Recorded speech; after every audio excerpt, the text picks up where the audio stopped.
এখন দর্শক আবার আমরা চলে আসলাম নিয়মিত সেই আড্ডাতে। আপনারা জানেন বিভিন্ন সময় বিভিন্ন জায়গায় আমরা যেয়ে থাকি। তো আজকে এমন এক জায়গায় আসছি, তিনি কোটিপতির মেয়ে। তার বাবার অর্থ সম্পত্তির অভাব নাই। তার ৭ বোনের ১ বোন, ৭ ভাইয়ের ১ বোন।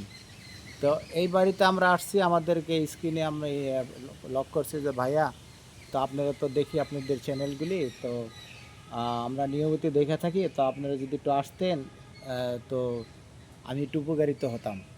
তো সেই জন্য আজকে আসা এই আপুর বাসায়। তো এই আপুর নিজস্ব বাড়ি এখানে। তার ৭ ভাইয়ের ১ বোন। দর্শক আমার যদি কোনো ভুল ত্রুটি হতে ক্ষমা করবেন, যেহেতু কাজ করতে করতে অনেক সময় অনেক কথা উল্টাপাল্টা বলে থাকি। তো যেহেতু আপুটাকে দেখতেছেন, আপুর আমি পরিচয় জানবো, আগের থেকে আপনাদের পরিচয় করে দেবো। আপু কিছু কথা বলবেন। আসসালামু আলাইকুম আপু। ওয়ালাইকুম আসসালাম। আপু কেমন আছেন? জি আলহামদুলিল্লাহ ভালো আছি। আপু, আপনার নামটা কি দর্শকের উদ্দেশ্যে যদি জানাতেন? আমার নাম আয়শা। তো আপনি যে আমাদের এই প্রোগ্রাম আমাদের যে ডাকলেন, কি উদ্দেশ্যে ডাকছেন? উদ্দেশ্য হলো যে যে আপনাদের প্রথমত তো ভিডিও আমি দেখি এবং ফলো করি। আপনাদের প্রোগ্রামটা আমার কাছে অনেক ভালো লাগে। স্ক্রিনে নাম্বার দেওয়াও ছিল। তো অনেক সময় দেখি যে আপনারা অনেক মেয়েদেরকে বিয়ে শাদী দিয়ে দিচ্ছেন বা ছেলেদেরকে গরিবদের সাহায্য করতেছেন। আমার কাছে এই বিষয়গুলো অনেক ভালো লাগছে। এই জন্য আপনাদের নাম্বারটা নিয়ে আপনাদের সাথে যোগাযোগ করে এই পর্যন্ত আসা। হুম। আসার উদ্দেশ্য হলো জয়া, বিয়েরই উদ্দেশ্য বলতে গেলে, কারণ ওই যে বললাম ৭ ভাইয়ের ১ বোন, আমি খুবই আদরের, খুবই শখের, মানে সব কিছু মিলেই অনেক শখের তাদের। তো এই শখের কারণে আজ আমার বয়সটাও অনেক হয়েছে, একেবারে কম না, অনেক বয়স হয়ে গেছে, যেটা না বললে নাই, সিক্রেট থাক। তো এই লেখাপড়ার চাপে, স্কুল থেকে ভার্সিটি, এই লেখাপড়ার চাপে মনে করেন আমি বিয়ের সাথে আর করতে পারি না। তো বিয়ে শাদী করতে না পারাতেই মানে অনেক প্রস্তাব আসছে আমার কাছে, অনেক ছেলেরাও আসছে, কিন্তু ওরা ওই যে যেটাকে বলে মাদক ব্যবসা, ওরা অনেক কিছু আছে না ছেলেরা খায়, এইগুলি খায় দেখে আমি এদেরকে বিয়ে করি না। কারণ আমার বাবা আমাকে এই যে বড় একটা বাড়ি দিছে, লিখিয়ে দিয়ে দিছে, এই যে যা আছে সব আমার বাবা আমাকে দিছে। তো আমি চাই না যে এগুলি ওদের হাতে পড়ে এই জিনিসগুলি নষ্ট হোক, ধ্বংস হয়ে যাক, আমি এটা কখনোই চাই না। আমি চাই যে আমার কাছে একটা ছেলে আসুক, যেমন আমি এখন যেমন আমার বাবার বাড়িতে সুখী আছি, শান্তিতে আছি, যে আমার লাইফে আসবে, আমাকে যে বিয়ে করবে, সেও যিনি সেম এই জায়গায় এসে সেও যিনি সুখে থাকুক, ভালো থাকুক।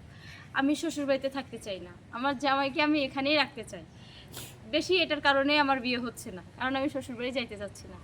আর বলতে গেলে তো ৭টা ভাইয়ের ১টা বোন তো অনেক আদরের, এই জন্য তারাও দিতে চাচ্ছে না, কারণ কার কপালে কি আছে এখন তো দেখেনি, অনেকেই মেরে ফেলে, হ্যান করে ত্যান করে, তারা ভয় পায়। তো আমার জানা মতে আমি চাই আমাকে কেউ বিয়ে করুক, এই বাড়িটা আমি তাকে লিখে দিয়ে দিব, আর সে আমার কাছে থাকুক। এবং আমি যেমন এখনও আছি হাসি খুশি, যেভাবে আছি আমার লাইফে, আমি যেভাবে এই যে চলতাছি ফিরতাছি হ্যাপি আছি, ইনশাল্লাহ আমিও সেই মানুষটাকে হ্যাপি রাখবো, সুন্দর রাখবো। এটার কারণেই আমি আপনাদের কাছে আসা। এমন একটা পাত্র চাই যে আমাকে সে যিনি হ্যাপি রাখতে পারে, হাসি খুশি রাখতে পারে, এবং তার লাইফটাকেও যিনি আমি হাসি খুশি এবং হ্যাপি রাখতে পারি।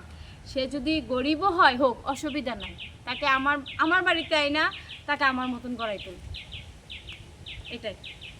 দর্শক আপনারা জানলেন তার মনের খবর, তার মনের যে উদ্দেশ্যটা সেটা জানলেন। আর দর্শক আপনারা সবসময় জেনে থাকেন আমরা যে চ্যানেলের কাজ করি, চ্যানেলে যে উপার্জন হয় সেটি আমরা গরিব দুঃখীদের মাঝে বিতরণ করি। যে আমাদের মূল উদ্দেশ্য হলো কি, আমরা যারা কথা বলতে পারে না সমাজে, তাদের কথাগুলি আমরা তুলে ধরি আপনাদের মাধ্যমে। আপনারা দর্শক আমাদের সাপোর্ট দিবেন আর কমেন্টস করবেন, বেশি বেশি লিখবেন কীভাবে আমরা কী করতে পারি। আর আমাদের যে যেখানে যেই আসে সেই উপকারিত হয়। আমরা দর্শকের জন্য এই চ্যানেলটা আমরা খুলছি, সবসময় দর্শকের ভালো মন্দ আমরা এই চ্যানেলে প্রচার করি। আর এখনও মনে করেন যে এই কথাগুলি আপনাদের বলতেছি, যে আপুটার টাকা পয়সার অভাব নাই, তার ইয়ে আছে, তা আসছে আজকে আমাকে নিয়ে আসছে ডাইকা, যে ফোন করে বলছে ভাই আপনাদের এখানে আসেন, তো আমাদের যে বাড়িটা একটু দেখে যান, গরিবের বাড়ি। তা আমি তো এসে দেখে অবাক হয়ে গেছি, এত বড় বাড়ি, এত কিছু। তো আমি তো আগে ভাবিনি, অনেকে অনেক সময় মিথ্যা কথা বলে। তো দর্শক আমি যা পাইছি তাই সঠিক পাইছি। তো দর্শক আজকে আমরা এখানে বিদায় নিব, আবার অন্য কোথায় অন্য কোনো দিন দেখা হবে। আসসালামু আলাইকুম।